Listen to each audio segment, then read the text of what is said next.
I invite His Excellency Cyril Ramaphosa, President of the Republic of South Africa, to address the Assembly.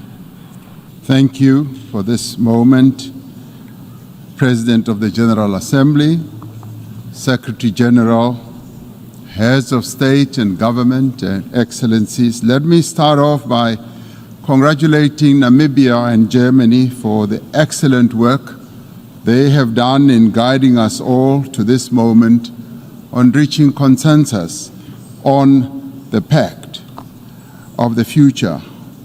We meet, President, at a time when the world faces many challenges and threats as well.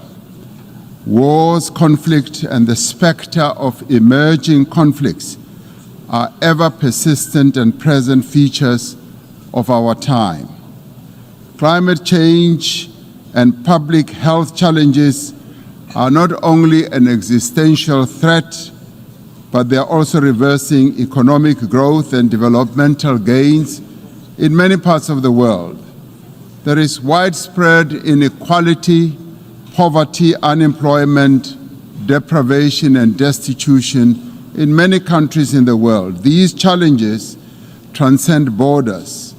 Through this summit of the future, we must therefore forge global consensus on how to implement the solutions that are embedded in the pact.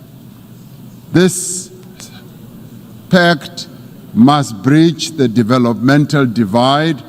It must provide practical solutions to the challenges of today and tomorrow.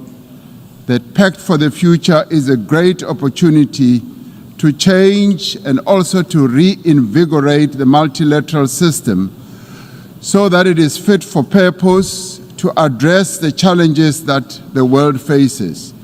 It is an opportunity also to make good on the promises to reform the global governance architecture, including the international finance institutions and the United Nations Security Council.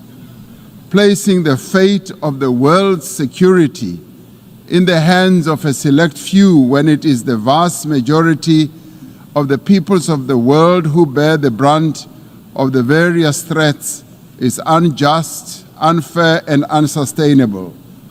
We agree with the UN Secretary General that the Summit of the Future is a once-in-a-generation opportunity to forge global consensus and make progress on priorities such as sustainable development goals. For African countries, the summit must focus on global action in support of the continent's development agenda, Agenda 2063.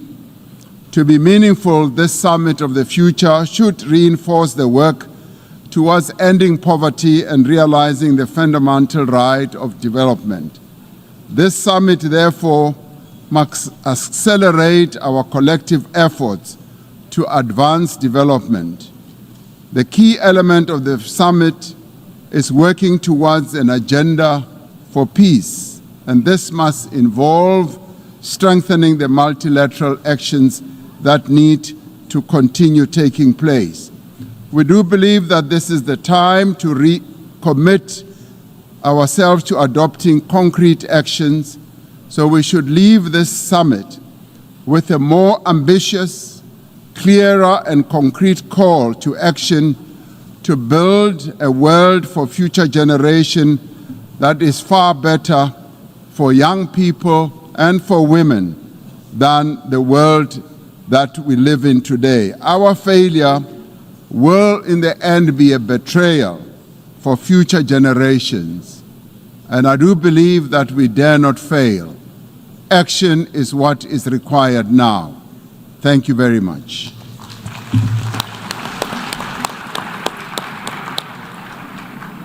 I thank the President of the Republic of South Africa. Mr. President of the General Assembly, the Secretary General of the United Nations, colleagues, heads of state and government, distinguished ladies and gentlemen, I have the honor to deliver this statement on behalf of the G7 plus countries, a group of nations bound together by a shared history of experiencing the horrors of conflict and the challenges of fragility, but with an unwavering commitment to peace, stability, resilience, and sustainable development. This summit represents an important moment for reflection, collective action, and renewed commitment to building a sustainable, just, and equitable future. As countries deeply affected by conflict and post-conflict circumstances, we understand all too well the cost of instability. The urgency of a united global response to build a future of peace, prosperity, and justice is a shared responsibility that cannot be overstated. For us, these challenges are neither theoretical nor distant. They are the stark reality that we contend with every day. Our countries have endured and continue to endure fragility, conflict, and violence. Still, we stand here united by a shared hope and common purpose, the pursuit of sustainable peace and development. Today, we stand at the crossroads of history. As this summit of the future has offered us an opportunity to adopt the Pact of the Future, a transformative roadmap for a more inclusive, secure, and sustainable world. This pact gives us hope and inspiration for a better future. Mr. President, allow me to put forward 6 points to help in situating the G7 plus countries in the pact for the future implementation. 1, the call for national ownership and inclusive government. The G7 plus was founded on the principle that peace and development must be driven from within. We advocate for national ownership of development processes and insist that efforts to address fragility must be grounded in dialogue, reconciliation, and inclusive governance. 2, promoting sustainable development in conflict-affected countries. The SDGs represent a shared vision for a better world. But for the G7 plus countries, progress remains hindered by persistent challenges of fragility. Sustainable development and financing for development is essential towards addressing the unique needs of fragile and conflict-affected states. Therefore, we call for increased international cooperation, innovative financing mechanisms, and tailored approaches to ensure that no country is left behind. 3, fostering international peace and security. International peace and security form the bedrock of global development. For countries recovering from conflict, achieving peace is not a singular event, but a continuous process of strengthening institutions, promoting the rule of law, and addressing the root causes.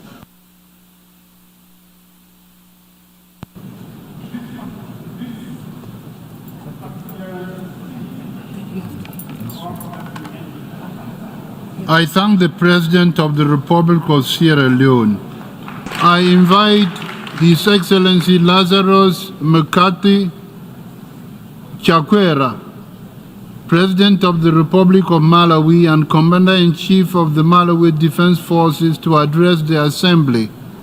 Your Excellency, Mr. Philemon Young, President of the 79th Session of the United Nations General Assembly,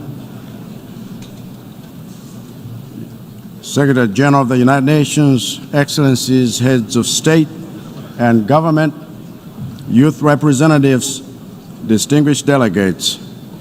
This is an historic gathering, for rarely do we make time to reflect on the tomorrow we are creating by our choices today, and rarely do we focus on creating multilateral solutions for problems that haven't yet occurred. As things stand, we are not likely to meet the targets we set for Sustainable Development Goals, SDGs, because we seem more interested in moving with speed in destroying the future than we are in replenishing it. So now we must reflect on the extra gear we need to engage between now and 2030 to sustain the hope of young people all over the world that the old men and women in this assembly have what it takes to build solutions for a future that is not ours to inherit. This summit of the future is not about us, but about the next generation and their children, and we must make this pact of the future without rigging it with the prejudices of yesterday and the conflicts of today. Let me be blunt, Mr. President. Sustainable development is untenable without sustainable financing. As such, I call for urgency in remodeling development financing. I call for financing facilities that are more robust, inclusive, and humane. I call for financing that will categorize global development in developing countries, because the underdevelopment of LDCs is a drain on the potential of the Global South and the Global North alike. What this means is we must shift from the mere provision of aid to the cultivation of self-sufficiency through robust private sector engagement. I am deeply concerned that many conflicts around the world not only remain unresolved, but are actively being stroked towards escalation, even here at this 79th Assembly. I am sure that no one in this room still lives under the naive illusion that we live in a world where a war can be won, for that world does not exist anymore. We must pursue a rules-based approach that seeks peaceful solutions to disputes, for it is evident that the current multilateral system has proven significantly inadequate in resolving these conflicts. We recognize the global utility of artificial intelligence in terms of improving productivity and decision-making processes. However, the least developed countries are faced with significant challenges in coping with this unprecedented technological advancement. It is therefore imperative that the global world makes deliberate efforts to improve the capacity of LDCs to reduce the digital divide. In Malawi and invariably in the rest of Africa, the youth are not just our future, but they are our present as well. We therefore must exploit this demographic dividend by developing technical skills and harness the enormous potential of the youth in order for us to achieve this fourth industrial revolution. Malawi reiterates our call for comprehensive UN reforms in order to create a UN that is fit for the future through fair representation and enhanced capacity to deal with complicated global challenges while promoting sustainable development. Additionally, the global financial architecture is crucial for creating a sustainable future amidst rising debt levels. Mr. President, The future we build depends on our collective efforts, and we urge our member states to turn the tide toward a brighter and more just world. I thank you.